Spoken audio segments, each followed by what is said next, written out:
¿Alguna vez has sentido que tus pensamientos te dominan, llevándote de la calma a la ansiedad en un instante? Estás bien. De pronto, una frase, una mirada, un recuerdo, y la mente enciende un incendio que parecía imposible hace un minuto. El pecho se aprieta, el cuerpo se prepara para una guerra que nadie declaró. Y sin embargo, afuera, el mundo sigue igual, la taza sigue caliente, el cielo sigue ahí. La vida continúa como si no supiera que dentro de ti acaba de estallar una tormenta. Hoy vamos a caminar juntos por un secreto antiguo, sencillo y profundamente humano, el arte de dominar tus pensamientos a través de la sabiduría budista. No para vaciar la mente como si fuéramos máquinas, sino para recuperar el timón, para dejar de ser arrastrados, para recordar, con la dignidad serena de quien se respeta a sí mismo, que tu mente puede ser tu mejor aliada o tu peor enemiga. Haz una pausa ahora, solo un instante. Siente tu respiración sin corregirla, como si la estuvieras escuchando por primera vez. Desde los primeros textos de la tradición budista, la mente no es un detalle, es el punto de partida. Hay una enseñanza que atraviesa siglos como una campana en la madrugada. La mente precede todos los estados. Es su guía, su origen. No es poesía bonita, es una advertencia suave. Si la mente se llena de barro, lo que tocas se ensucia. Si la mente se aclara, incluso el dolor se vuelve más llevadero. Y esto no es una teoría para monjes en montañas lejanas, es una herramienta para ti. Aquí, en tu vida real, con tus cuentas, tu familia, tu salud, tus miedos. Imagina una escena sencilla. Noche, la casa en silencio. El teléfono ilumina tu rostro con un mensaje que no esperabas. Una palabra basta, tenemos que hablar. Y entonces ocurre lo de siempre, la mente corre hacia el futuro. Inventa tragedias, ensaya discusiones, busca culpables, repite viejas heridas. Te vas del presente como quien se marcha de su propia casa dejando la puerta abierta. Esa es la prisión invisible, no la construye el mundo. La construye la mente cuando se cree todo lo que piensa. El Buda, un maestro que caminó de cerca el sufrimiento humano, no enseñó desde un trono, sino desde la experiencia directa. Y lo más radical de su mensaje no fue prometer una vida sin problemas, sino mostrar un camino para no ser destruido por ellos desde dentro. Porque aquí está la verdad que casi nadie te dice: los pensamientos no son la realidad. Son interpretaciones, son impulsos, son ecos. Algunos te protegen, otros te atacan disfrazados de yo soy así. Y cuando no lo ves, cuando estás dormido dentro de tu propia cabeza, cualquier pensamiento se convierte en juez, en verdugo, en dueño de tu destino. Pero escucha esto con calma, tú no naciste para vivir esclavo de tu mente. Lo que vamos a hacer en este viaje es íntimo y, al mismo tiempo, ancestral. Vamos a explorar cómo la tradición budista entiende la mente no como una cosa fija, sino como un proceso vivo que puede entrenarse. En su lenguaje más profundo se habla de la mente-corazón, ese centro donde no solo piensas, sino también sientes, percibes y reaccionas. No es solo cerebro, es la fábrica de tu mundo interno. Y cuando se agita, todo se agita. Cuando se aquieta, incluso lo difícil se vuelve soportable. Aquí aparece una pregunta que grandes maestros y buscadores se han hecho durante siglos. ¿Qué es la mente para la sabiduría budista? La mente es el origen tanto del sufrimiento como de la liberación. Y eso lo cambia todo. Porque ya no esperas que el mundo se ordene para estar en paz. Empiezas a construir la paz desde dentro, como quien enciende una lámpara en una habitación oscura. Y sí, suena grande, pero se vuelve simple cuando lo bajas a tierra. Dominar tus pensamientos no significa ganar una batalla a golpes, no significa aplastar emociones ni fingir que todo está bien. Dominar la mente es aprender a observarla con valentía, es aprender a respirar cuando el fuego sube. Es crear un espacio pequeño, pero sagrado entre lo que ocurre y cómo reaccionas. Ahí vive la libertad. Piensa en la gente que admiras. No es que nunca sientan miedo, tristeza o rabia. Es que no se dejan gobernar por ellos. Saben esperar, saben volver, saben callar cuando el ego quiere gritar. Y esa fuerza no se hereda, se entrena. Dentro de la tradición budista existen enseñanzas claras y prácticas sobre la atención plena, presentadas como un camino directo para purificar la mente y atravesar el sufrimiento. No es misticismo vacío, son métodos probados por generaciones enteras que también enfrentaron pérdidas, noches largas, traiciones e incertidumbre. Ser humano no ha cambiado tanto, solo cambian los nombres de nuestras preocupaciones. Ahora, respira otra vez, sin prisa, como si estuvieras regresando a casa. En los próximos momentos vamos a abrir juntos una puerta, y al cruzarla, tal vez te sorprendas, no encontrarás una mente perfecta.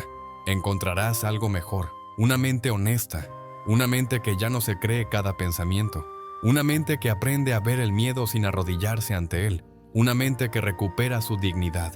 Si alguna vez has querido encontrar paz y claridad mental, este es un buen lugar para empezar. No porque alguien tenga respuestas mágicas, sino porque tú ya tienes dentro la capacidad de despertar, solo necesitas recordarlo. Y ese recuerdo empieza así, con una respiración, con un instante de lucidez, con la decisión silenciosa de no seguir viviendo en automático. Vamos a entrar, despacio, con respeto, como quien enciende una vela en una noche larga y descubre que, aún en la oscuridad, siempre hubo un camino. Antes de intentar calmar la tormenta, conviene entender qué es, en realidad, eso que llamamos mente, porque la mayoría de nosotros vive dentro de ella como quien vive dentro de una casa sin ventanas, oye ruidos, siente golpes, se asusta, pero nunca se asoma a ver qué está pasando de verdad. En el budismo, esta pregunta ¿qué es la mente? No es un juego intelectual, es una cuestión de vida o muerte interior. Los grandes maestros y buscadores la han sostenido durante siglos, porque de su respuesta depende algo muy concreto: si el sufrimiento manda en tu vida, o si tú recuperas tu libertad. El Buda lo dejó claro, la mente es el origen tanto del sufrimiento como de la liberación. Y cuando escuchas eso con el corazón abierto, algo cambia.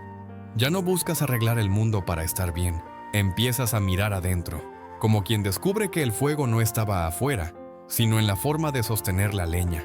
En las enseñanzas antiguas aparece una palabra que lo dice todo con una sola sílaba: cita. No se refiere únicamente a la parte que piensa y razona, incluye también lo que siente, lo que percibe, lo que reacciona, lo que se encoge ante el miedo o se expande con la alegría. Por eso suele entenderse como corazón-mente, como estado interior profundo. Y esto es importante, porque nos recuerda algo que solemos olvidar: no solo sufres por lo que piensas, sufres por cómo lo vives por dentro. En los primeros discursos del budismo, Cita convive con otros términos cercanos que señalan distintas funciones de la mente: la que decide, la que conoce, la que se tiñe de emoción. No necesitas memorizar palabras antiguas para transformar tu vida, pero comprender esta idea te da una ventaja esencial. Lo que llamas yo no es una cosa única y sólida, es un conjunto de procesos, un movimiento, un tejido que cambia. Aquí aparece una verdad que puede doler al principio, pero luego se vuelve medicina. La mente no es una entidad fija, no es una roca, es un proceso dinámico, en constante cambio. Se parece más a un clima que a una estatua, y por eso, dominar tus pensamientos no es ganar contra algo rígido, es aprender a relacionarte con un flujo. Si intentas agarrar un río con las manos, te agotas y te desesperas, pero si aprendes a comprender su corriente, si sabes leer su ritmo, entonces puedes cruzarlo sin que te arrastre. Escucha esta frase con calma, como si te la dijeran al oído en una noche difícil: lo que hoy sientes no es permanente. Lo que hoy piensas no es definitivo. La mente fabrica mundos enteros con la misma rapidez con la que un soñador fabrica una pesadilla. Por eso, una enseñanza central del budismo repite una idea esencial: la mente va delante, los estados nacen de ella, y según la cualidad de esa mente, el dolor o la dicha la siguen como una sombra. No es un juicio moral, es un mecanismo. Si tu mente está envenenada por la interpretación, el mundo se vuelve áspero. Si tu mente se aclara, el mismo mundo se vuelve respirable. Piensa en algo cotidiano: vas caminando y alguien no te saluda. En segundos, la mente completa la historia: me ignoran, no valgo, siempre me pasa. No fue el hecho en sí lo que te hirió, fue el relato que la mente construyó. Y ese relato, casi siempre, no es una fotografía fiel, es una proyección, una costumbre, un reflejo del pasado buscando repetirse. Ahí empieza el sufrimiento, no en el evento, sino en la identificación automática con lo que la mente cuenta. Por eso el budismo insiste tanto en ver la mente como causa, no para culparte, sino para devolverte poder. Si la causa está adentro, entonces no dependes por completo de lo de afuera. Y aquí hay algo más fino todavía, cita: no solo piensa, también inclina la vida. Un estado mental sostenido, resentimiento, miedo, apego condiciona tus palabras, tus decisiones, tu forma de caminar por el mundo. En términos simples, lo que alimentas por dentro termina gobernando por fuera. Y esto se ve en lo pequeño. Un hombre que vive con prisa, aunque se siente a descansar, por dentro sigue corriendo. Una mujer que vive con desconfianza, aunque reciba amor, por dentro sigue buscando la trampa. Un padre que carga culpa, aunque su hijo sonría, por dentro sigue oyendo reproches antiguos. La mente no solo registra la realidad, la colorea. Y cuando no lo notas, te confundes, crees que el color es el mundo. El Buda enseñó desde un contexto profundamente humano caminos polvorientos, discusiones, pérdidas, enfermedad, envejecimiento. Observó de frente la realidad del dolor y esa contemplación lo llevó a buscar una salida. No una salida hacia un cielo externo, sino hacia una comprensión interna. Por eso sus enseñanzas están llenas de imágenes simples: ríos, fuego, flechas, semillas, no para adornar el discurso, sino para señalar lo esencial sin distraerte con teorías. Ahora, si la mente es un proceso cambiante, ¿qué significa dominarla? Significa, primero, dejar de confundir lo que aparece con lo que eres. Pensamientos, emociones, recuerdos, impulsos, aparecen, pero no son una identidad. Son eventos, y cuando empiezas a verlos así, recuperas algo que creías perdido: espacio. El espacio donde respiras, el espacio donde eliges, el espacio donde no reaccionas como una máquina herida, sino como un ser consciente, para dominar tus pensamientos. Entonces, el primer paso no es controlar, es comprender. Comprender que la mente se mueve, que se tiñe, que se acostumbra, y que, por la misma razón, puede entrenarse. Lo que se entrenó para temer, puede entrenarse para confiar. Lo que se entrenó para correr, puede aprender a quedarse. Lo que se entrenó para atacarse a sí mismo, puede aprender a tratarse con dignidad. Quédate con esta imagen para lo que viene. Si la mente es clima, tú puedes aprender a ser cielo. Si la mente es río, tú puedes aprender a mirar desde la orilla. Y en esa mirada, empieza la libertad. Hay días en que te despiertas y todo parece ordenado, no perfecto, pero respirable. Miras el mundo y la luz entra sin resistencia. Y entonces, sin avisar, llega otro día o a veces el mismo día, a la mitad en que algo cambia dentro de ti. Una preocupación se asoma, un recuerdo te pincha, un mensaje te deja una espina, y la mente, que hace un momento era un lago tranquilo, se vuelve un cielo pesado. El Buda hablaba de la mente como la fuerza que va delante, como la raíz desde la cual nacen nuestros estados internos. Hay una enseñanza que lo expresa con claridad: la mente precede todos los estados, es su guía, su origen. No es para que te sientas culpable, es para que entiendas el mecanismo. Si la mente se oscurece, el mundo se oscurece contigo. Si la mente se aclara, incluso lo difícil se vuelve un poco menos afilado. Y aquí aparece una imagen que ha salvado a muchas personas, porque no exige fe ciega, exige mirar con honestidad. Imagina la mente como un cielo vasto, abierto, silencioso. Algunos días ese cielo está completamente despejado, la luz cae limpia, y todo lo que tocas parece tener su lugar. Son los días en los que te sientes en paz, en los que tu respiración no pelea contigo, en los que tu corazón no está defendiéndose de nada. Pero hay otros días en los que el cielo se cubre, nubes densas, tormentas, relámpagos. Y entonces aparecen los pensamientos que conoces demasiado bien. Y si algo sale mal, no voy a poder, otra vez lo mismo, me van a fallar, me van a dejar, no soy suficiente. En esos momentos, la mente puede sentirse como un cuarto sin aire. Y lo más doloroso es que no solo se llena de nubes, olvida que es cielo. Haz una pausa aquí, no para escapar, sino para ver. Siente, aunque sea por un segundo, que estás leyendo esto. Y que, por debajo del ruido, hay algo en ti que observa. Eso que observa, ese testigo silencioso, es el inicio de la libertad. Porque la enseñanza que esta metáfora trae en su interior es simple y contundente por más oscuras que sean las nubes. No cambian la esencia del cielo, solo la cubren temporalmente. Y así funciona la mente. Los pensamientos y emociones difíciles no son tu naturaleza. Son condiciones pasajeras que la visitan. Cuando la ansiedad llega, se siente eterna. Esa es su estrategia. Te susurra que esto ya eres tú, que así será siempre. Pero si vuelves a mirar con calma, verás algo casi humillante. De tan simple, ningún pensamiento se queda fijo. Ninguna nube se queda. Todas cambian, se deshacen, se mueven. Una enseñanza central del budismo lo explica así: todo lo condicionado cambia. También lo que sientes, también lo que piensas.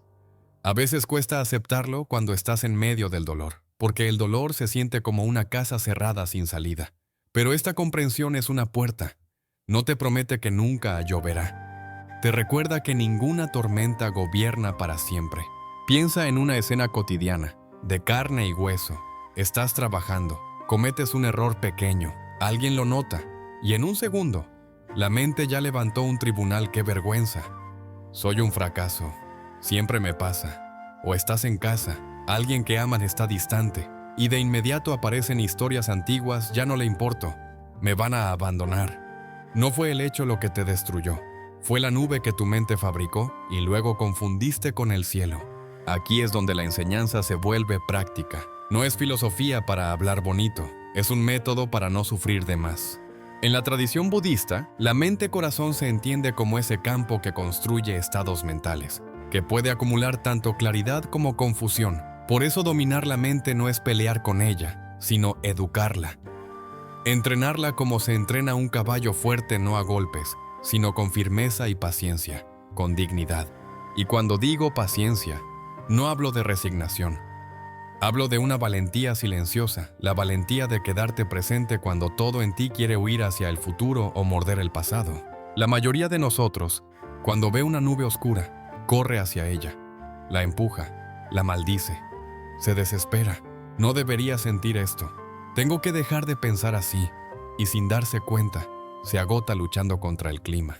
El camino que propone el budismo es diferente: observar sin agarrar, ver sin obedecer, respirar sin negociar con la tormenta. Como si dijeras por dentro: ah, aquí está la preocupación. Ah, aquí está el miedo. Ah, aquí está la tristeza. No para rendirte, sino para no convertirte en eso. Este gesto parece pequeño, pero es enorme. Porque cuando nombras la nube, ya no eres la nube. Eres el cielo que la reconoce. Y entonces se sucede algo delicado: aparece espacio, un espacio mínimo, a veces del tamaño de una respiración, y en ese espacio ocurre lo que casi nadie experimenta en su vida moderna: elección. Ya no reaccionas como un animal acorralado. Puedes elegir no alimentar el pensamiento. Puedes elegir no repetir la historia. Puedes elegir volver al presente. Existe una práctica central de atención plena que se describe como un camino directo para atravesar el pesar y el lamento. No se presenta como algo abstracto, sino como un entrenamiento concreto: aprender a observar cuerpo, sensaciones, mente y experiencias con claridad, sin apego y sin rechazo. En lenguaje simple, sin agarrarte y sin empujar. Porque agarrarte es apego, empujar es rechazo, y ambos son combustible para la tormenta. Cuando estás triste y te dices: no debería estar triste, duplicas el peso. Cuando estás ansioso y te dices: no puedo estar ansioso, creas una segunda ola encima de la primera. La práctica es más sobria, más noble. Esto está aquí, lo veo, respiro, no lo convierto en mi identidad. Y en ese acto, la mente empieza a aprender algo que no se aprende leyendo, sino viviendo: que las nubes pasan, que la claridad no se fabrica, se revela cuando dejas de pelear. No te engaño, hay días en los que la tormenta es fuerte, días en los que las nubes no son livianas, sino pesadas como cemento. Duelo, enfermedad, incertidumbre económica, miedo por tus hijos, cansancio acumulado. En esos días, la práctica no es estar en calma, es sobrevivir con sabiduría, es recordar, aunque sea con un hilo de fuerza, que detrás de las nubes hay cielo. Y esa memoria, sostenida una y otra vez, cambia tu vida. Porque un día te sorprenderás reaccionando distinto. Alguien te provoca y no saltas. Un pensamiento oscuro llega y no lo conviertes en decreto. Una emoción te visita y tú la sientes. Pero no te hundes con ella, y ahí entenderás. No con la cabeza, sino con la sangre. ¿Por qué se insiste tanto en la mente? Porque cuando la mente se entrena, el sufrimiento pierde el trono. Quédate con esto antes de seguir. La paz no es la ausencia de nubes. La paz es saber que eres cielo. Respira, lento, como quien vuelve a sí mismo. Si en la parte anterior miramos la mente como cielo, ahora quiero que la mires como agua. Porque hay algo en el agua que revela una verdad íntima, nada se queda quieto. Pero todo pertenece a un mismo fondo. La enseñanza budista explica que la mente es un flujo, no es la misma de un momento a otro. Hay una afirmación que se repite como un golpe de tambor: la mente va adelante. La mente es la principal. La mente lo fabrica todo. Y cuando escuchas esto despacio, sin prisa, entiendes por qué el entrenamiento interior no es un lujo, es una necesidad. Porque si la mente crea el mundo Zene, entonces tu mundo cambia cuando cambias tu relación con la mente. Imagina un río que fluye continuamente. Lleva hojas, ramas, pedazos de barro, reflejos de luz. A veces el agua va suave, casi transparente. Otras veces se agita, baja turbia, trae fuerza, arrastra cosas. Pero aunque cambie, sigue siendo río. Y así es, la mente cambia constantemente. Pero en su esencia sigue siendo un espacio amplio, capaz de contener calma y turbulencia. Lo que suele engañarnos es que, cuando el río baja furioso, creemos que eso es la verdad final. Así soy, así será siempre. Esto no va a parar. Pero el río no es su espuma. El río no es su barro. Son condiciones que pasan. Lo que eres tú, si miras con honestidad, es más parecido al cauce profundo que a las hojas que flotan. Ahora, lleva esa imagen un paso más allá. Imagínate frente a un océano infinito. Te quedas en silencio y escuchas el ritmo ola tras ola, una detrás de otra. Algunas pequeñas, casi imperceptibles, otras enormes, llenas de fuerza, como si quisieran devorar la orilla. Cada una de esas olas es un pensamiento. Puede ser un pensamiento de alegría, de tristeza, de preocupación, de esperanza. Algunas olas llegan suaves y tibias, otras llegan frías, duras, con espuma amarga. Pero hay algo que todas comparten: ninguna es permanente. Una ola se eleva, alcanza su máximo y vuelve al océano del que surgió. Y tus pensamientos hacen lo mismo. Incluso el pensamiento más oscuro, ese que llega como sentencia si lo observas con paciencia, también se disuelve. Esta es una comprensión central de la sabiduría budista: todo lo que aparece se transforma. Nada condicionado permanece. No es una idea bonita, es un hecho de la experiencia. Y, sin embargo, ¿por qué sufrimos tanto? Porque no solo vemos la ola, nos subimos a ella, le damos nuestra casa, le damos nuestro nombre, le damos nuestro futuro. Hay un instante muy pequeño donde ocurre el truco. La ola aparece y tú, sin darte cuenta, la alimentas. Le pones historia, le pones imágenes, le pones conclusiones. Si llega un pensamiento de miedo, enseguida la mente añade: ¿y si pierdo el trabajo? ¿Y si no puedo pagar? ¿Y si decepciono a los míos? ¿Y si enfermo? Y en pocos segundos, una ola se convierte en un maremoto. Por eso se dice que la mente crea el mundo. No porque invente los hechos externos como magia infantil, sino porque tu experiencia del mundo depende, en gran parte, de cómo la mente interpreta, repite y colorea lo que ocurre. Si la interpretación es venenosa, el mundo se vuelve veneno. Si la interpretación se aclara, el mismo mundo se vuelve respirable. Aquí conviene hablar con franqueza. Como un hombre que mira a otro hombre a los ojos, no siempre podemos controlar lo que pasa afuera, pero sí podemos entrenar el punto donde el veneno entra. Ese punto es la aceptación o el rechazo interno, la compra del pensamiento, porque los pensamientos no tienen poder absoluto sobre ti, a menos que se lo entregues. Piensa en esto con una imagen simple: estás en la orilla mirando el mar. Si aparece una ola grande, no tienes que correr a empujarla. Tampoco tienes que lanzarte a surfearla si no sabes. Puedes quedarte firme, con los pies en la arena, observando cómo llega, cómo rompe, cómo se retira. Esto es exactamente lo que enseña la atención plena: mirar sin agarrar, mirar sin pelear. Se describe como un camino directo, no porque sea fácil, sino porque es honesto, sin rodeos, sin fantasías.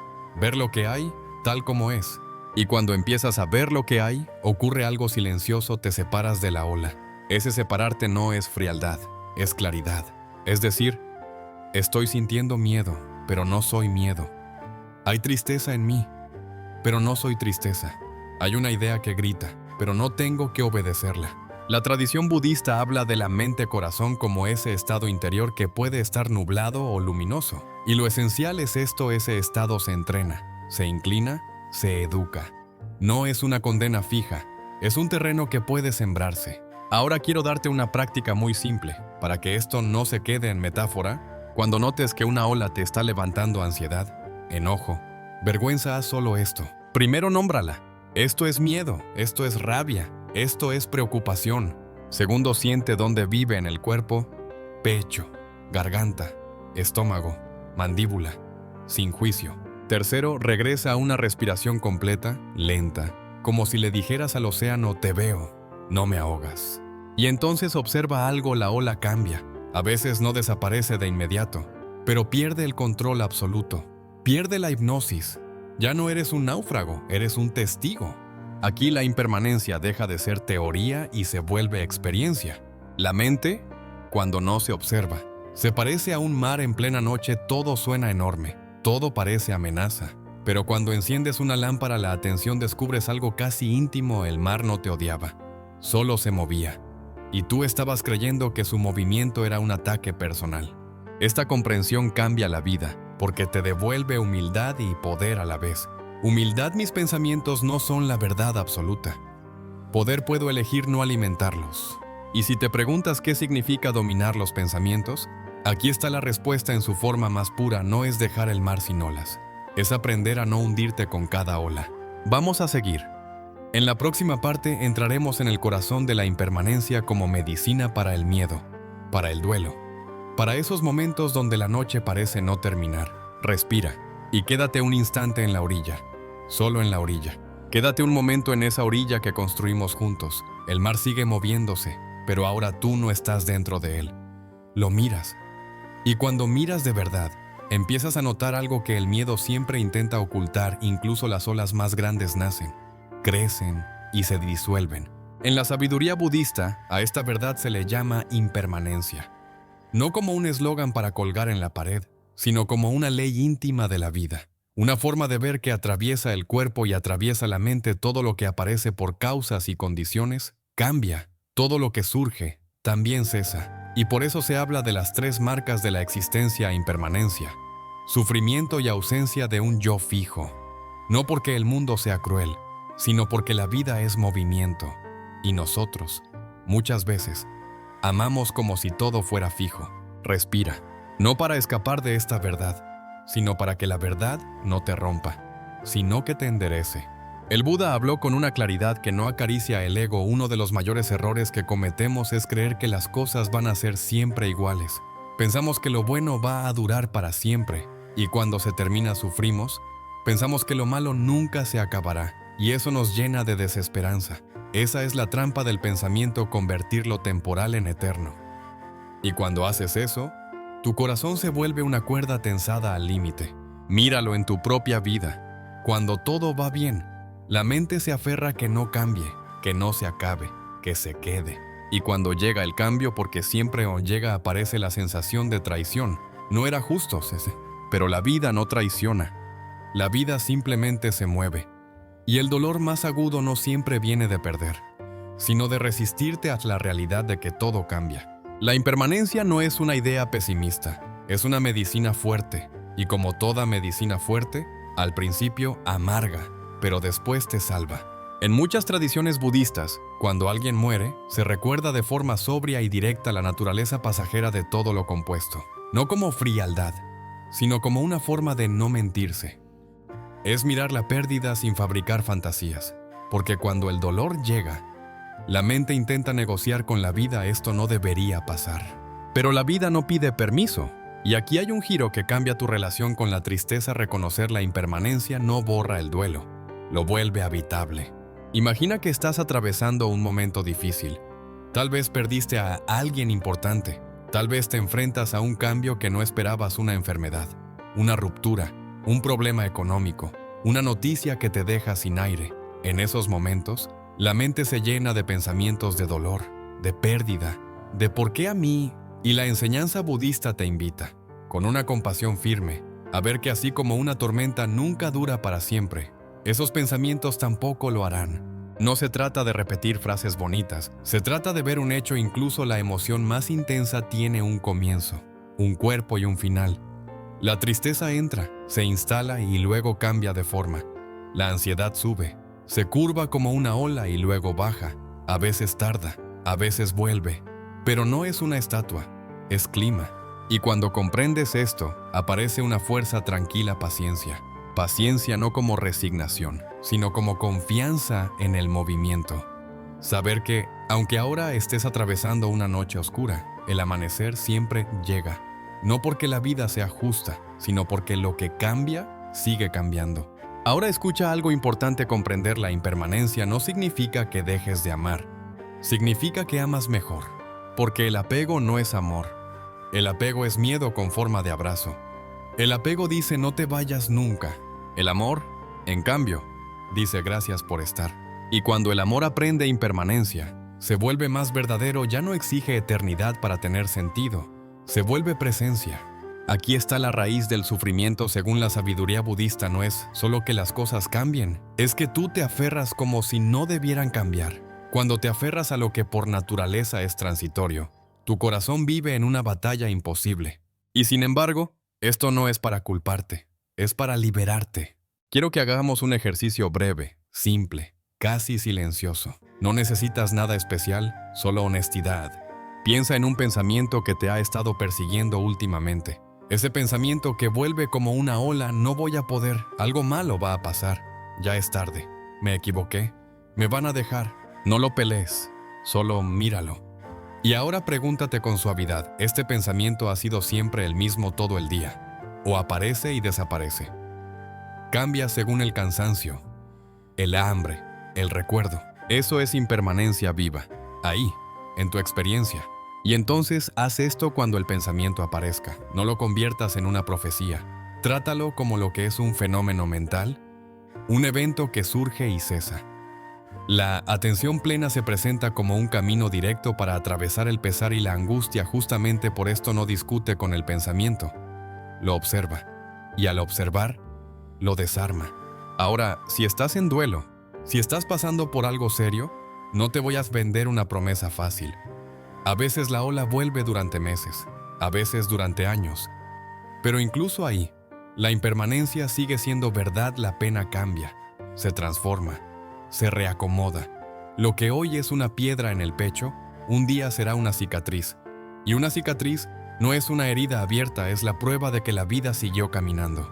Permíteme decirlo sin adornos: vas a cambiar. Aunque no quieras, vas a perder cosas, vas a ganar otras, vas a despedirte. Y también vas a renacer de formas que hoy no puedes imaginar. La pregunta no es si el cambio llegará. La pregunta es si vas a vivir el cambio como castigo o como realidad. La impermanencia te enseña a soltar la fantasía de control absoluto. Y al soltar esa fantasía, recuperas algo más valioso: serenidad. No la serenidad de quien no siente, sino la serenidad de quien siente, sin romperse. Quédate con esta frase como si fuera un amuleto sobrio: lo que sube, baja, lo que duele, cambia. Lo que hoy parece eterno, se moverá. Y si ahora estás en una noche oscura, no corras, respira, mira el cielo, mira el río, mira el mar. No para negar tu dolor, sino para recordar que el dolor también está hecho de tiempo. Hay enseñanzas que no entran por la cabeza, entran por la vida.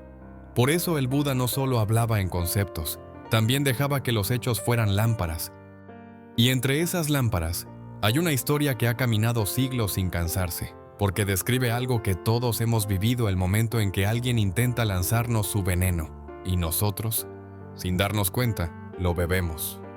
Se cuenta que el Buda enseñaba en lugares donde comerciantes, campesinos y personas instruidas compartían los mismos miedos humanos bajo distintos nombres.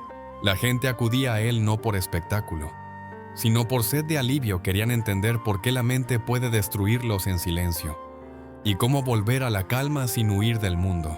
Esa tarde, el ambiente era sereno, El Buda estaba sentado y alrededor había rostros atentos, como tierra esperando lluvia. Pero entre la multitud había un hombre con el corazón endurecido. No era ignorante, era alguien formado, orgulloso de su posición y de su identidad. Había oído que una persona de su propio entorno había abandonado la vida que se esperaba de él para seguir al Buda, y eso encendió una rabia antigua, como si le hubieran arrebatado algo que consideraba suyo. No vino a escuchar, vino a vencer. Se abrió paso hasta quedar frente al maestro, y entonces descargó todo insultos, burlas, desprecio. Sus palabras caían como piedras, una tras otra, buscando una grieta en la calma del Buda. Algunos se incomodaron, otros esperaron el choque, porque así funciona el mundo, estamos acostumbrados a que el fuego responda al fuego. Pero el Buda no hizo lo que el hombre esperaba, no levantó la voz, no lo humilló, no se defendió, se quedó ahí, con la quietud de quien no necesita demostrar nada. No era indiferencia, era dominio interior, era una mente que no muerde cuando la muerden. Al no encontrar resistencia, el hombre se enfureció más. Siguió hablando, quiso desgastar al Buda, quiso obligarlo a aceptar la pelea. Y aquí aparece el punto que atraviesa la historia como una flecha limpia. El Buda lo dejó hablar hasta que se quedó sin aire, porque muchas veces la ira se alimenta de respuesta. Cuando no la obtiene, se queda sola con su propio ruido. Cuando el silencio cayó, el Buda lo miró con una calma que no hería. Y entonces, en lugar de castigarlo, le hizo una pregunta simple, cotidiana, casi doméstica. Le habló de lo que ocurre cuando alguien ofrece algo y el otro no lo acepta, de cómo un regalo rechazado sigue perteneciendo a quien lo trae. Y le dijo, con una claridad imposible de esquivar esos insultos, siguen siendo tuyos, te pertenecen a ti. En ese instante algo se abrió en la mente de los hombres, porque la pregunta era un espejo. Le mostraba una verdad que no quería ver cuando lanzas odio, cuando vomitas tu rabia. No siempre hieres al otro. Muchas veces solo te envenenas a ti mismo. El Buda continuó, y sus palabras no fueron poesía, fueron precisión. Dijo que cuando respondes con ira a alguien que está iracundo, solo multiplicas el daño, y que quien no se deja arrastrar por la furia ajena, gana una batalla muy difícil de ganar. No para humillar, sino para no caer, para no perderse, para no regalar la propia mente. Mira la escena por dentro. El hombre, que llegó como tormenta, ahora estaba frente a una quietud que no atacaba, y esa quietud lo reflejaba.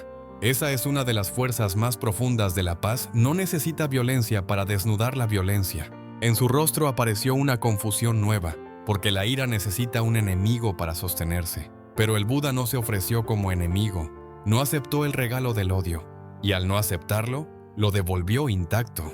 Aquí hay una lección que puede cambiarte la vida si la tomas en serio. Las palabras y acciones de los demás solo tienen poder sobre ti cuando tú las recibes como verdad, cuando las guardas como propiedad, cuando las conviertes en historia interna. El insulto necesita tu aceptación para quedarse. El veneno necesita tu boca para entrar. El hombre bajó la mirada. Ya no estaba luchando contra otro. Estaba frente a sí mismo. En el silencio que encontró, vio el costo real de su rabia, el pecho agotado, la mente encendida, el corazón enfermo. Comprendió que su resentimiento no era un arma, era una cárcel. Y entonces ocurrió lo inesperado, la dureza se quebró.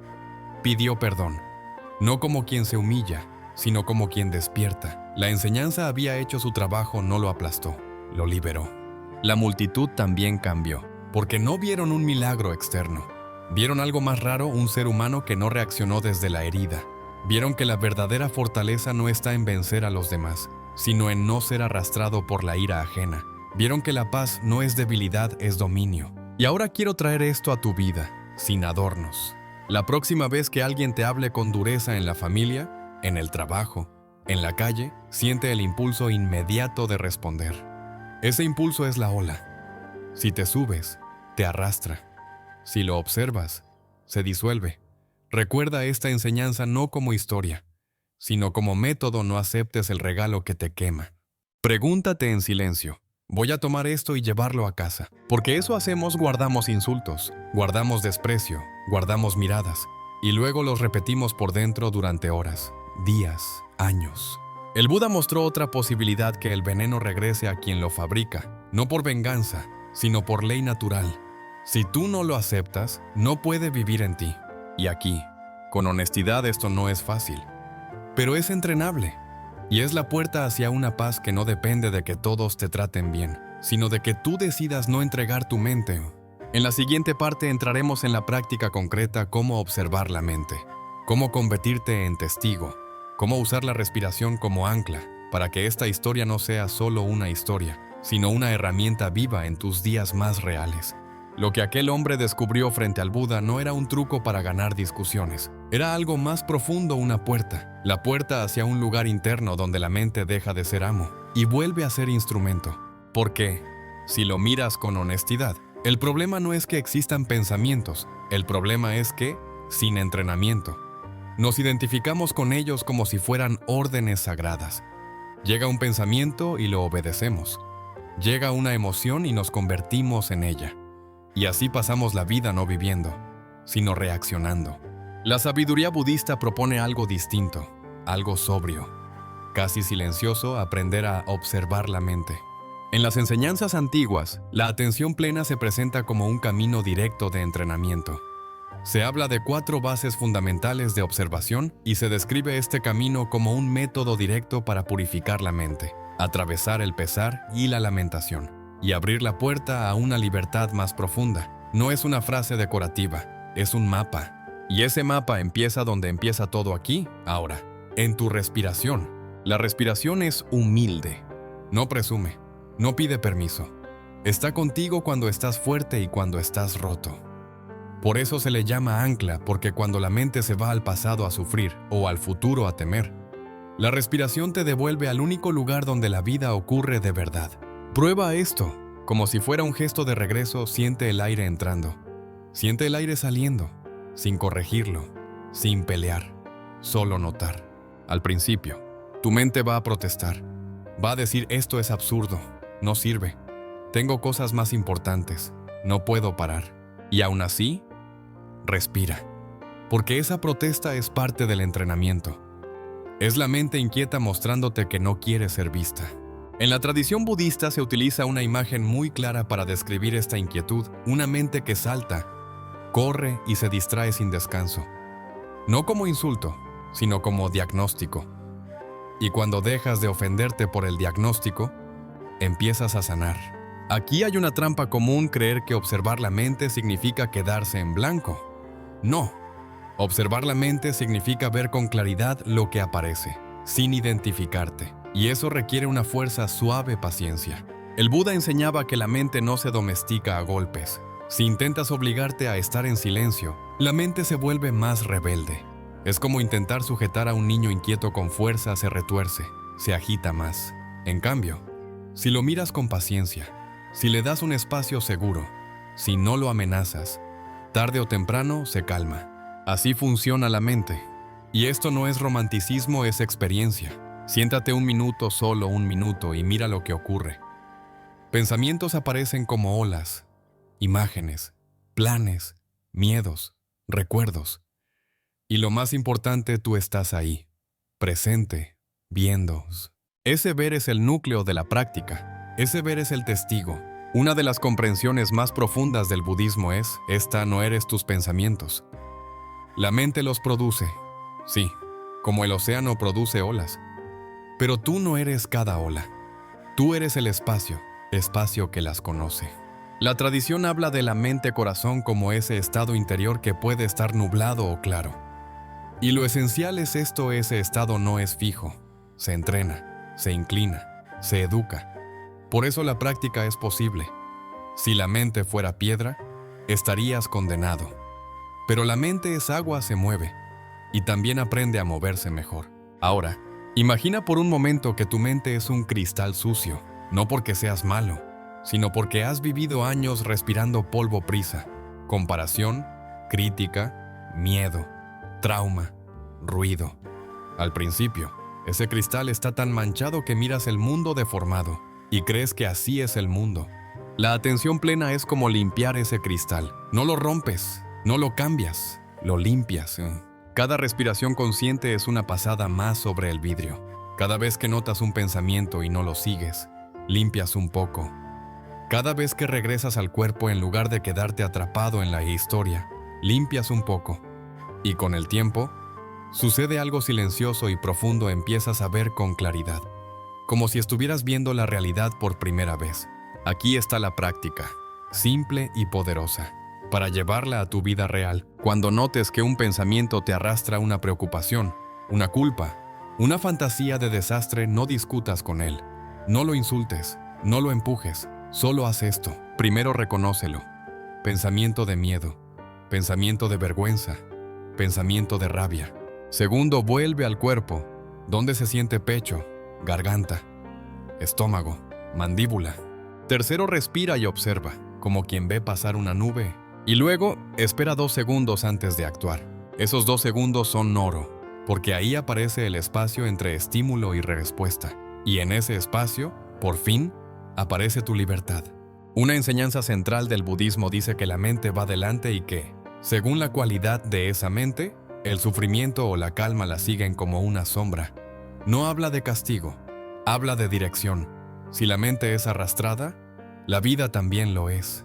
Si la mente aprende a observar, la vida se vuelve más estable. Ser testigo no significa ignorar lo que sientes. Al contrario, significa permitirte sentir plenamente, pero sin quedarte atrapado. Si llega tristeza, puedes decir, aquí está la tristeza, y sentirla, sin convertirla en identidad, sin construirle un palacio mental. Porque la mayor parte del sufrimiento no está en la emoción, está en la historia que la acompaña. La tristeza llega y la mente añade, esto nunca se acabará. El miedo llega y la mente añade, no lo soportaré. La culpa llega y la mente añade, no merezco paz. La práctica corta esa cadena, no negando, observando. Y cuando observas, algo se desinfla.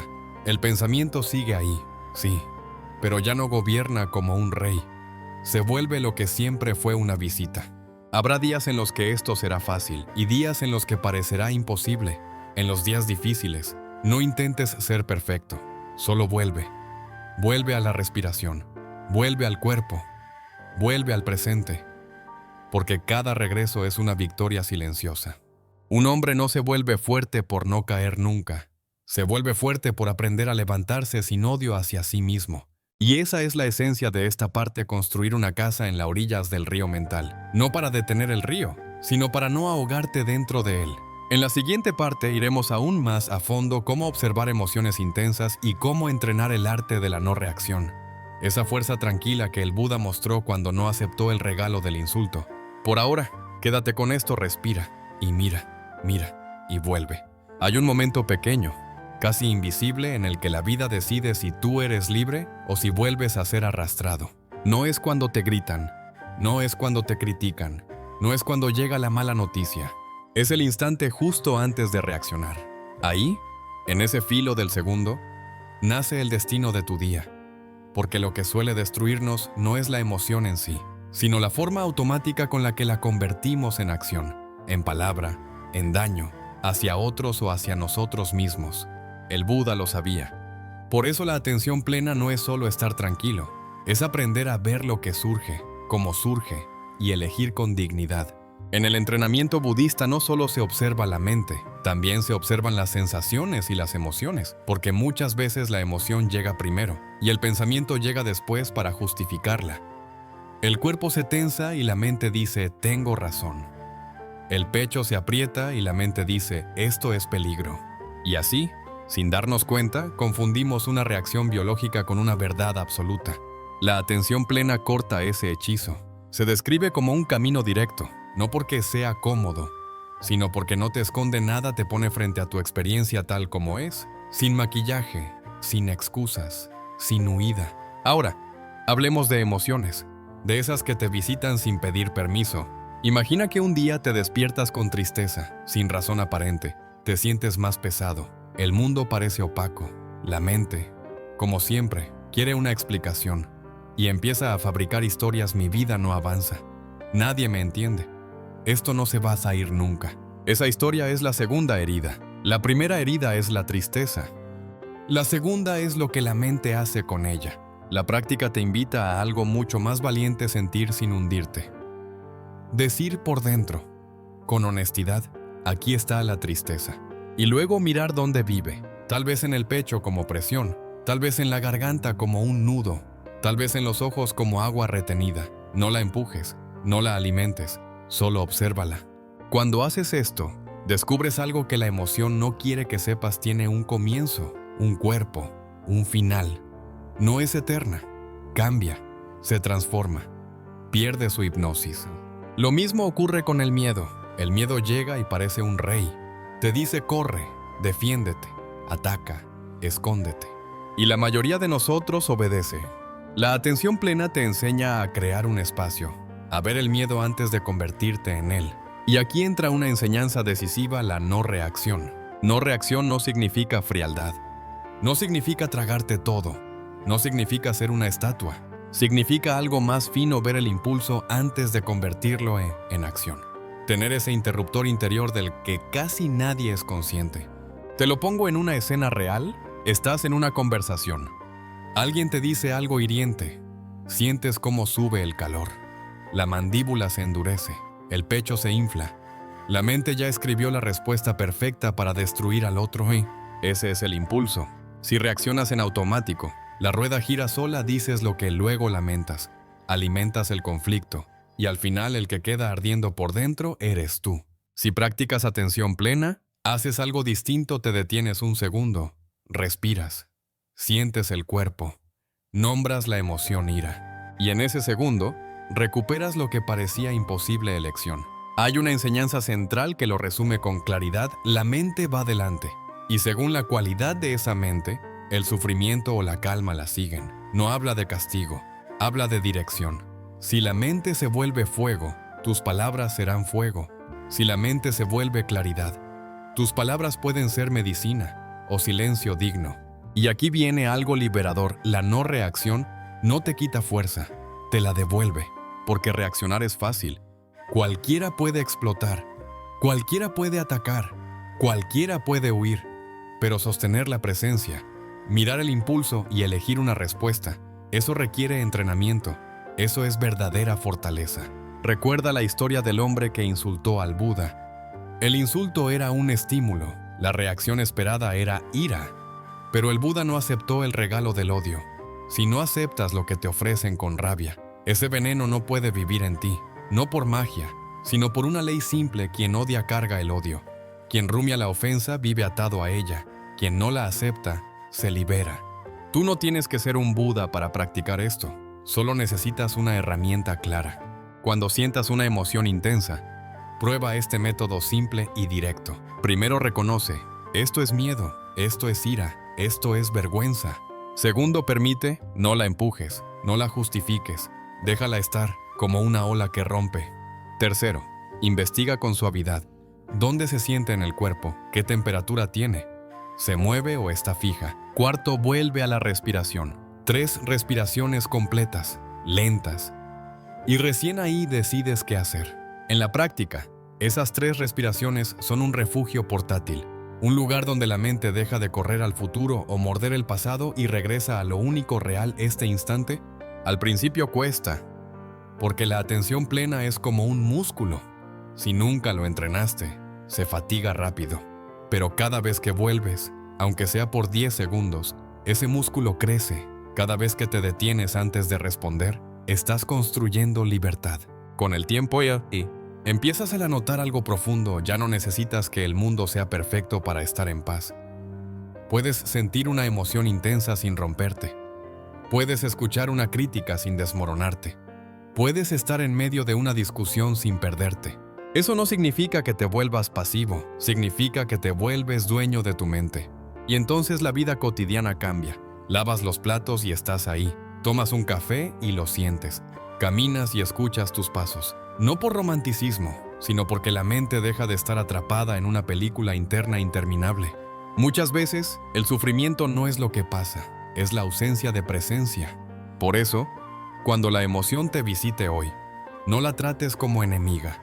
Trátala como visitante. Abre la puerta sin entregarle las llaves de tu casa. Déjala entrar, mírala. Siéntela y mírala irse. La prueba de que estás avanzando no es que nunca sientas miedo o ira, es que cada vez tardas menos en despertar dentro del momento. Cada vez reaccionas menos desde la herida y más desde la claridad. En la siguiente parte daremos un paso más, quizá el más liberador, el desapego y la no identificación. Cómo dejar de creer que cada pensamiento habla de ti. Cómo soltar la brasa antes de quemarte. Cómo descubrir, con calma, que tú no eres lo que pasa por tu mente, sino el espacio consciente que puede sostenerlo. Por ahora, quédate con este acto sencillo cuando el impulso aparezca. Respira antes de obedecerlo. Quédate con esa conquista silenciosa del capítulo anterior, el espacio antes de reaccionar. Ese segundo en que respiras y no obedeces al impulso, porque ahí, justo ahí, empieza el siguiente paso: no solo observar los pensamientos, sino dejar de creer que eres esos pensamientos. Y esto es más profundo de lo que parece. Muchos vivimos como si cada idea que cruza la mente fuera una sentencia.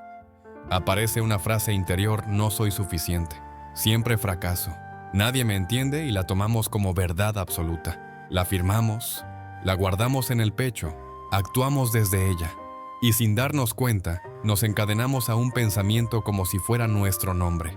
La enseñanza budista señala una diferencia sutil que puede cambiarte la vida. La mente produce pensamientos, pero tú no estás obligado a convertirlos en identidad. Existe una comprensión central que apunta a esto: no hay en la experiencia humana un yo fijo, sólido e inmutable. Lo que llamamos yo es un proceso cambiante: cuerpo, sensaciones, percepciones, impulsos, conciencia, un flujo. Y cuando ves esto de verdad, algo se afloja por dentro, porque tus estados mentales dejan de ser quien tú eres y pasan a ser lo que siempre fueron: fenómenos que aparecen y desaparecen. Respira aquí, no para entenderlo con la cabeza, sino para sentirlo. Un pensamiento llega y tú lo ves llegar. Esa simple observación ya es una prueba silenciosa si puedes ver el pensamiento. No eres el pensamiento. Durante siglos, muchas tradiciones hablaron de un yo eterno que debía protegerse a toda costa. La sabiduría budista ofreció otra mirada, no como ataque, sino como medicina contra el apego. Porque cuando crees que hay algo fijo que defender, el mundo se vuelve amenaza. Cualquier crítica te hiere, cualquier pérdida te vacía, cualquier cambio se siente como un golpe personal. Pero cuando comprendes que la vida es proceso, el cambio deja de ser enemigo, se vuelve parte del camino. Y aquí llega lo que más alivia: si el yo es un proceso, no tienes que cargar historias viejas como si fueran destino. Vuelve a una imagen que ya conoces: la mente es como un río, y los pensamientos son hojas flotando en la corriente. Tú no eres esas hojas, tú eres la orilla desde donde las observas. Cuando aparece un pensamiento doloroso, en lugar de abrazarlo como verdad, puedes decir: ahí va otra hoja, y dejarla pasar.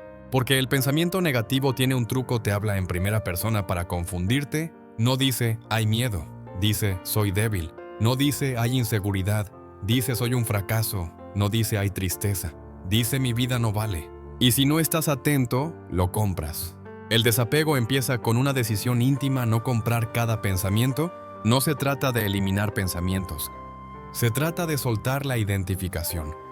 Dejar de firmar cada idea como si fuera tu biografía. Dejar de convertir una emoción en identidad. Esto produce un alivio inmediato, casi físico. Te separas del látigo. Imagina que llevas años con un pensamiento que te muerde: no soy capaz, ¿no? Cada vez que aparece, obedeces, no intentas, no preguntas, no te expones, no creces, hasta que un día lo miras con calma y dices: esto es solo un pensamiento. Y en ese segundo, nace la libertad. El miedo sigue ahí, sí, pero ya no manda, ya no define. Hay una enseñanza antigua que lo resume con precisión: la mente va adelante. Según la cualidad de esa mente, el sufrimiento o la calma la siguen. No habla de castigo, habla de dirección.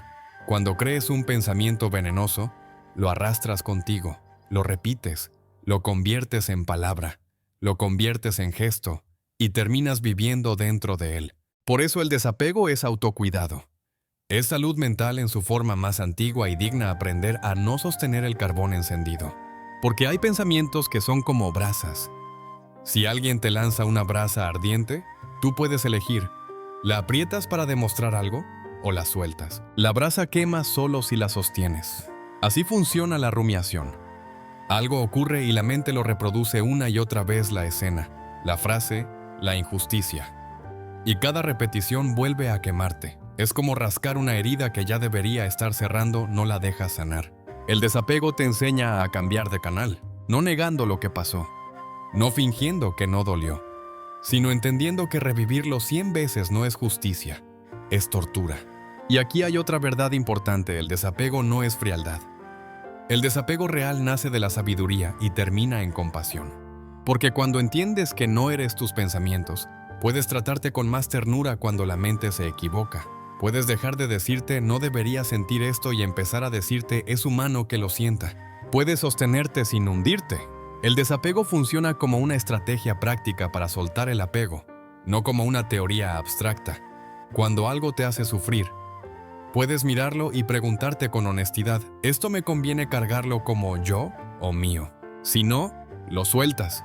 Y ese soltar no es derrota, es inteligencia. Quiero darte una práctica breve para que esto no quede en palabras. Cuando aparezca un pensamiento que te limita: no valgo, no puedo, no merezco, haz 3 cosas. Primero, nómbralo con calma. Pensamiento, solo eso. No verdad, no profecía. Segundo, añade una frase que corta la identificación. Esto no soy yo, esto está pasando en mí. Tercero, vuelve al cuerpo y a la respiración. Siente el aire entrar y salir, y deja que la hoja siga río abajo. Hazlo una y otra vez, como quien entrena un músculo invisible. Y cuando caigas, porque habrá días en que caerás, añade lo más difícil y lo más hermoso: compasión hacia ti mismo. No una compasión blanda, sino una compasión firme que te levanta. El desapego no significa pelearte con tu mente. Significa abrazarla como abrazarías a un niño que llora. Está bien, estoy aquí. No tienes que lastimarte para aprender. Esa aceptación relaja la mente. Y cuando la mente deja de luchar contra sí misma, suelta con más facilidad. Quédate con esta frase como una campana suave en el pecho: no se trata de eliminar pensamientos. Se trata de dejar de vivir obedeciéndolos. No se trata de convertirte en piedra. Se trata de volverte libre. En la próxima parte cerraremos el círculo con lo más práctico: cómo fortalecer la mente con una práctica diaria y cómo llevar estas enseñanzas a tu vida real: trabajo, familia, críticas, ansiedad sin teatralidad, sin fantasías, solo camino, solo práctica, solo regreso. Por ahora, suelta la brasa, deja pasar la hoja y vuelve a casa, que es tu respiración. Si has llegado hasta aquí, ya lo sientes: dominar la mente no es un acto heroico de un solo día, es una forma de vivir, una disciplina suave, como el agua que no golpea la roca, pero la transforma. La sabiduría budista lo expresa con claridad: la mente va delante.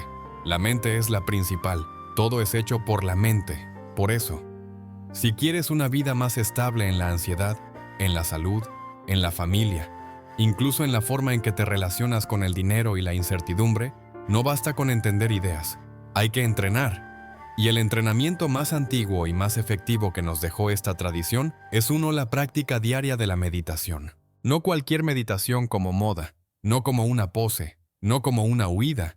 Meditación como gimnasio interior, como un lugar donde, por unos minutos, vuelves a tomar el timón. Imagina tu mente como un lago profundo. Cuando la vida te golpea mensajes, ruido, exigencias, comparaciones, la superficie se agita, y cuando el agua está agitada, no ves el fondo. No ves que hay realmente ahí: miedo, deseo, orgullo, heridas viejas, hambre de aprobación.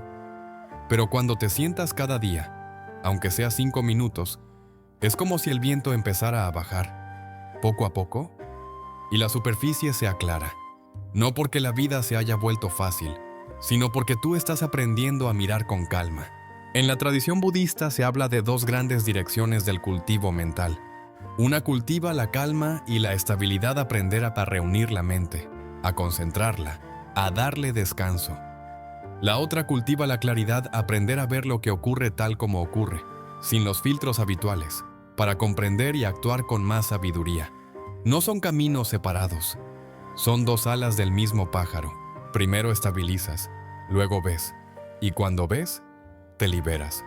Aquí hay algo que mucha gente no entiende al principio: la meditación no es sentirte bien todo el tiempo, es volverte libre.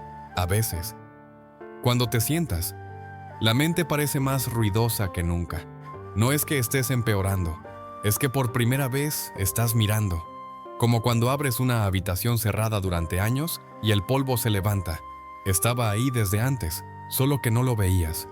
Por eso la paciencia es parte del camino. La atención plena se presenta como un camino directo, no porque sea rápido, sino porque es real. Paso a paso, vuelta tras vuelta. En este entrenamiento ocurre un milagro sobrio, nace la estabilidad emocional. No porque ya no sientas, sino porque ya no te hundes. Es como echar un ancla. El mar puede estar agitado, pero el barco no se pierde. Y con el tiempo, esa calma no se queda solo en el cojín o en la silla a donde meditas. Empieza a acompañarte en el día, en una conversación difícil, en un atasco, en una discusión familiar, en un momento de miedo por el futuro. La clave aquí es la disciplina, pero no como castigo. Disciplina como acto de amor. Cada vez que te sientas, aunque no tengas ganas, le estás diciendo a tu mente mereces descanso. Le estás diciendo a tu corazón, no te abandonaré. Eso es dignidad. Piensa en alguien que empieza a correr. Los primeros días, 5 minutos parecen eternos. El cuerpo protesta, pero si persiste, un día descubre que respira distinto, que aguanta más, que su mente se vuelve más fuerte. La meditación es igual.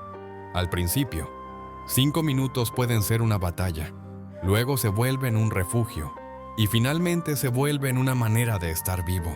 Y cuando la mente se entrena, cambia tu visión. Como si hubieras llevado lentes sucios durante años y, un día, los limpias. El mundo sigue siendo el mundo. Pero tú lo ves con más claridad. Ves cuando un pensamiento es solo una ola. Ves cuando una emoción es solo un visitante. Ves cuando el ego quiere pelear para sentirse alguien, y en esa visión te vuelves más simple, más humano, más difícil de quebrar. Ahora, llévalo a la vida real. Porque la verdadera prueba desde una mente serena no es lo que logras sentado en silencio. Es cómo respondes cuando la vida te aprieta. Cuando sientas que el día te arrastra, vuelve hasta lo básico 3 respiraciones conscientes. No como truco, sino como regreso. Siente el aire entrar, llenar el abdomen, salir lento. Esa pausa crea el espacio donde nace la libertad. Es el mismo principio que atraviesa toda esta enseñanza si la mente va adelante. Tú decides hacia dónde la dejas ir. Luego, practica algo que parece pequeño pero cambia todo. Haz una cosa a la vez. El mundo moderno te empuja a vivir disperso, y la dispersión alimenta ansiedad. Cuando laves los platos, lava los platos. Cuando comas, come. Cuando hables con alguien que amas, quédate ahí. Esto no es romanticismo, es medicina contra la mente que corre y se inventa futuros. Regálate también algo raro hoy en día: silencio. Unos minutos sin pantalla, sin ruido, sin mensajes. Al principio, el silencio parece más ruidoso que el ruido, porque aparecen tus propios pensamientos. Pero si te quedas, el agua baja y empiezas a escuchar algo más profundo que tus preocupaciones, tu propia vida respirando. Y cuando lleguen las críticas o la negatividad, porque llegarán, recuerda la lección del regalo: no todo lo que te ofrecen tienes que aceptarlo. Si la crítica te ayuda a mejorar, tómala como herramienta. Si es veneno, déjala con quien la fabrica. Tu paz vale más que ganar una discusión. Practica también un antídoto humilde: gratitud. No para negar lo difícil, sino para equilibrar la mente que siempre busca lo que falta. Cada mañana o cada noche, nombra 3 cosas reales por las que estás agradecido. Pequeñas, concretas. El cuerpo que te sostiene, un plato de comida, una conversación, la oportunidad de empezar otra vez. Eso reeduca la atención, deja de buscar solo amenaza y empieza a ver refugio. Y aquí, la síntesis final. Dicha como se dicen las verdades que no necesitan gritar: dominar la mente no significa eliminar pensamientos ni emociones. Significa aprender a convivir con ellos con sabiduría. Significa recordar que la paz no depende de que la vida sea perfecta, sino de que tú sepas volver al presente, una y otra vez, con la respiración como casa. Este camino empieza de nuevo cada día. Habrá días luminosos y días pesados. En ambos, tu práctica es la misma: ver, respirar, soltar, regresar. Ese es el gimnasio, ese es el entrenamiento, ese es el hombre que no se abandona. Si quieres, hazte esta pregunta hoy, sin drama. ¿Qué puedo hacer en las próximas 24 horas para cuidar mi mente? Quizá 5 minutos de meditación. Quizá 3 respiraciones antes de responder. Quizá apagar el ruido un rato. Hazlo pequeño, hazlo real, hazlo tuyo.